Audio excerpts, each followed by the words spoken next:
owning a home, it's not just the foundation of the American dream, it is often the greatest contributor to household wealth. But throughout our history as a country, government policies have systematically undermined the ability for Black and other people of color to own homes, and that is such a critical step in establishing generational wealth. When the New Deal established the Federal Fair Housing Administration, they created a path for many Americans to own their own homes. But this monumental program that fostered the largest wealth accumulation process in the 20th century excluded Black and Latino Americans. In fact, the FHA intentionally created policies that discouraged banks from lending to Black Americans. Today we know those policies as redlining.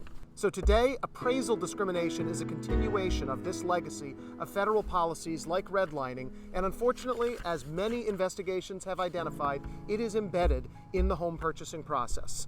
And what does this do? Because undervaluing Black-owned homes and Hispanic-owned homes undermines the ability for these homeowners to leverage their equity to pay for college, to expand a business, to weather a financial hardship. It also impacts property tax revenues for that community's public schools.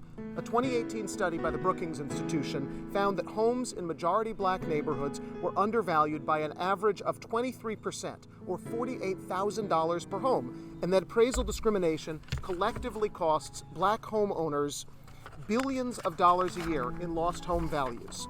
So my bill extends the authority of the Attorney General to use the Anti-Discrimination and Housing Fund to investigate real estate appraisers for underappraising property owned by Black, Hispanic, and other homeowners of color. So I introduced this bill to remedy this injustice. Earlier this year, we passed it through the state Senate on a bipartisan vote of 53-10.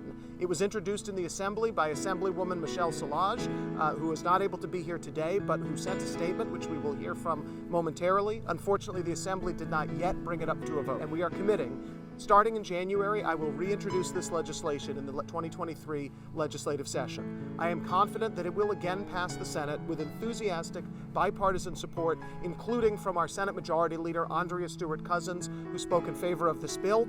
And I will work with my colleagues, Assemblywoman Szilagyi and others in the Assembly. I know Ken Zabrowski, our local assemblyman, is strongly committed to this bill as well, to ensure that when it comes up for a vote in the Assembly, it will pass, and we hope that Governor Hochul will sign it into law. As the chairperson of the Black, Puerto Rican, Hispanic, and Asian Legislative Caucus, I'm proud to have introduced this legislation alongside Senator Reichlin-Melnick. Home ownership is a reliable pathway to build generational wealth for American families.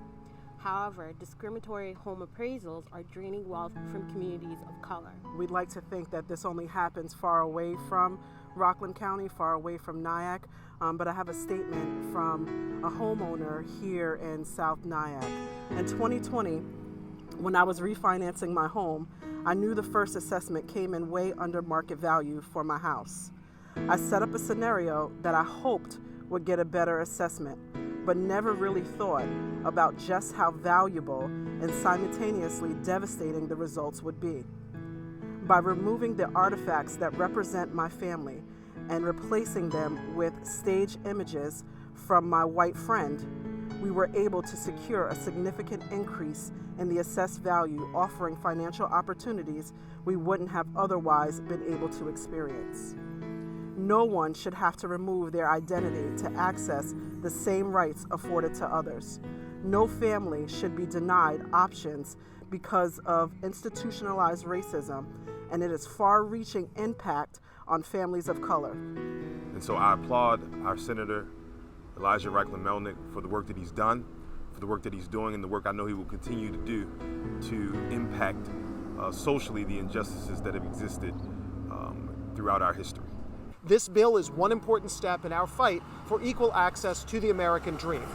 New York has to do everything possible to undermine and dismantle the institutional racism that continues to impede the ability to reduce the racial wealth gap.